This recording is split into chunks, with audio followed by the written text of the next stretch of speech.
Thank you, guys. Let's jump in now and start looking at some of these reports. So we're going to go ahead and start with the engagement, response time, and activities reports. These reports really help you understand your leasing team's communication cadences with prospects. You can look at average follow-up times, number of leads versus number of prospects, and are your teams using the various methods of communication. The purpose of these reports, again, with that agent performance, is to look at that performance management, understand your agent's performance and accountability, and ensuring really that they are prioritizing that prospect communication at the property level.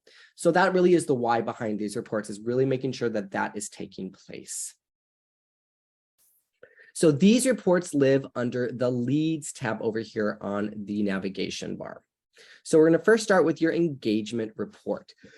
And again, your engagement report is going to essentially show you how are your teams engaging with their dashboard at their property.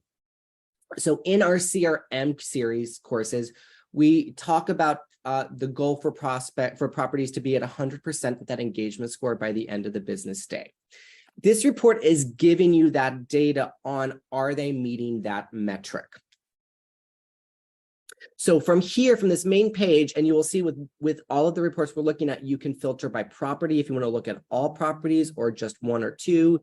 You can filter with a date range, and you can even filter by agent. So if you want to look at just one specific agent, you can do that here. From the main dashboard, you can see the total number of prospects. And again, this is our demo. So your dashboard will probably show those numbers. With our demo site, we're still doing a little bit of an update just to go ahead and make that as fully robust as possible. But your dashboard will show those numbers. It will show the total number of prospects that came in during that day range. It'll show how many of those prospects are red, meaning how many are still waiting for a response or have an action item on the to-do list. You will then be able to pull the recent score and the average score. So let's talk about the average score versus recent. Recent score is going to be the current score the property is at. Average score is going to be the average of the 6 p.m. timestamp based on this date range. So let me show you how you can pull that. Let's go to my residence here. When I drill down into that, I can see all of my team members. I can see how many green versus red prospects that are assigned to them as owners. So this is also where you can see which team members are doing follow-ups with their prospects versus how many team members have a lot of prospects in the red, meaning they still have a lot of action items on the to-do list. To go ahead and pull that raw data, you would just click on this little note icon here. And what this is going to do is, and we'll just do it for the whole property here. What this is going to do, this decides to work with me. Oh, it's being a little bit finicky today. What that's going to do is it's actually going to pull up the timestamps of that we pulled during the day. So 5 timestamps during the day, update with the engagement score. But the average score is based on the 6 p.m. timestamp. And it's only based on the 6 p.m. timestamp because that's what's telling you, did your properties meet their goal by the end of the day? So while we have these different timestamps, the average score is just reflecting that last timestamp, 6 p.m. for the date range. And really good coaching opportunities if you're seeing properties or particular teams or team members not meeting their goals with completing their action items. And with all the reports that we pulled today, you will be able to share, export, and save, and we'll get into that towards the end of today's training. The response time report, kind of along the same vein of thought with prospect communication, the response time report is going to show you how quickly your teams are responding to prospects when they first come into the dashboard. So you're going to be able to see the total number of prospects, how many were immediately followed up with. Immediate is going to be anybody that was followed up with in 60 seconds or less. How many are waiting? Waiting are going to be any prospects that have been waiting more than 24 hours from a response from the property. And never are going to be any prospects that have been waiting more than 48 hours for a response from the property. And these are brand new prospects. So these are your new leads that are coming into your dashboard. What's great with this too is when I look at the specific properties, I can see the total number for that date range, and I can see how many are in that category for each of those categories for each property. And with this one, the raw data is going to go ahead is again, we're just doing a little bit of an update here, but the raw data is going to give you a full list of those time periods, starting with the 1 hour all the way up to 24 hours and then never. So again, the goal really is to make sure that we are not seeing a high number in the waiting or never column, because that's telling us that our prospects are not being responded to in a timely manner, and therefore we could be losing those prospects as potential new residents. The raw data also does have a net and NA column, and the NA column are going to be those prospects that were either manually created in the CRM or that imported over from your property management system. So those are just going to be those manual ones. But this report can really give you that data on how quickly your teams are responding. And then the activity report here is going to pull up the activity with your prospects in terms of who is signed in to the CRM dashboard. So what's great about this is that it's going to go ahead and give you that good data on, for those that are logged into the CRM, how are they responding to their prospects? So you will see a graph here based on the graph here is based on the type of follow-ups that are taking place. But when you drill down into the properties, you will drill down into your team members, how many of their leads and versus prospects they have. And then when you go into follow-ups and visits, this is where you're seeing how those follow-ups are taking place. So really, based on who is signed into the CRM, what kind of follow-up are they using for your prospects? So I see here, I've got this particular team member who's using a lot of email, but not really using call or text as a follow-up feature. And then with visits, I can see how many were walk-ins versus how many were appointments that were scheduled. And of those, how many shows took place.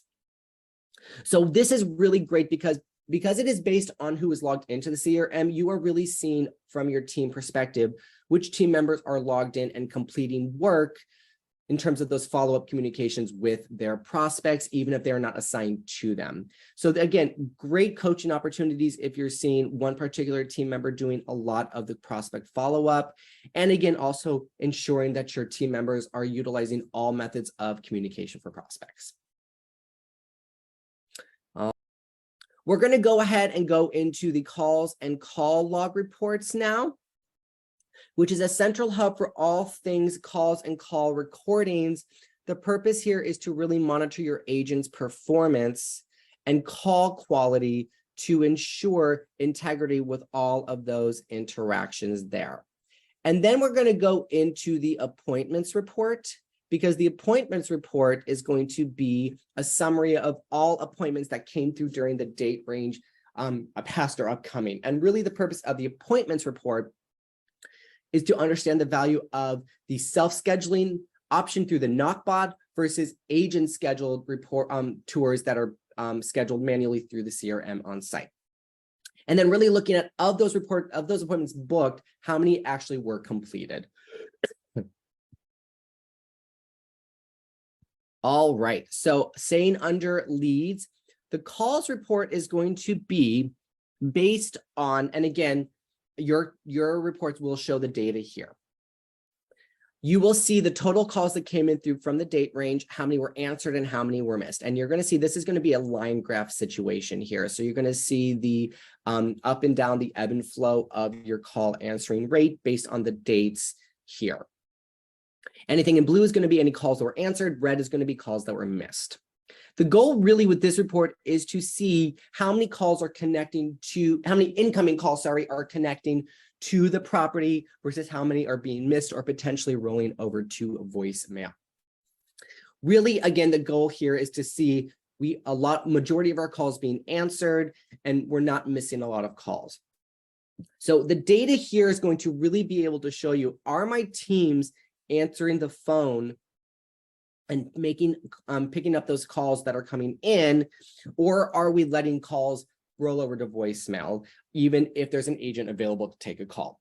And again, this can kind of tie back to with, are your agents utilizing all methods of communication, making sure that they are answering those calls to speak with prospects, because again, this ties back to that response time. Excuse me. If calls are being missed, how quickly are our teams then following up with them? So great data here. And then the call log. And the call log, what's great about this particular report is that this is going to actually pull a list of all of the incoming call recordings for the date range. So when we in our CRM courses, we tell those that are taking that training that incoming calls are recorded and can be listened to at a later date. They can be accessed through the CRM. So when they go into the guest cards, they can see any of those incoming calls. They can actually listen to them directly from the guest card. For you working with analytics, you can pull them directly from this report. Now, obviously, I don't have any here, but let me just show you what that would look like with your dashboard. So this is just an example. When you pull the call log report, this is essentially what you will see. You will see the names, you will see the type of call, if it was their first call or a repeat call, the date and time, the recording itself, and then the duration. What's great is you can go ahead and play it from here, or you can actually download it and listen to it for a future date. And again, the purpose of the call log is to listen to those recordings and ensure that call quality is taking place with each call incoming to your property. So that's how this report is actually going to look and be set up. Now, what's also great about both the calls and the call log reports is you can look at a filter with this caller type drop down. You can look at first time, resident, return calls, or you can look at all calls that have come in. So if you only want to look at those first timers, you can drill down there. If you want to look at only resident calls, you have that option there. So this report is really great for that call quality and really making sure that your teams are consistently giving the accurate information for each and every call. All right, and then there's also mentioning the appointments report, which is under the visitors tab here on the navigation bar. The appointments report is great because this essentially is going to give you information related to the type of appointments being made versus how many are actually being essentially being completed or no-showed or missed. So with the appointments report, you will see the difference between self-scheduled versus agent scheduled.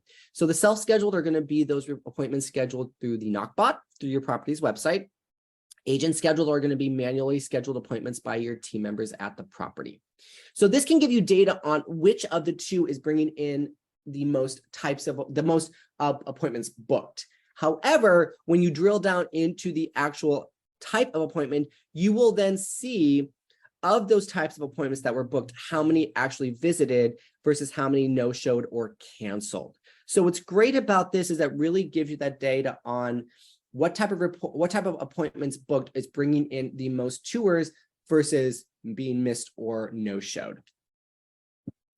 So I can see here with my particular property here, most of my appointments are agent scheduled, and I am bringing in a lot of appointments and very few and no shows or no cancels. And again, my self-scheduling agent is also doing the same thing for me. I can even drill down into the property, and this is going to drill down into the specific team members and of their prospects that are owned by them, how many have booked versus no-showed, canceled, or visited. And again, drilling into the type of appointment, agent scheduled or self-scheduled. So you can do that by past. So these are past appointments, or you can look at future. So anything future scheduled, you can see that here. And really, this is just going to show you, again, that information, how many were booked based on the type of appointment and were any canceled prior to them showing up.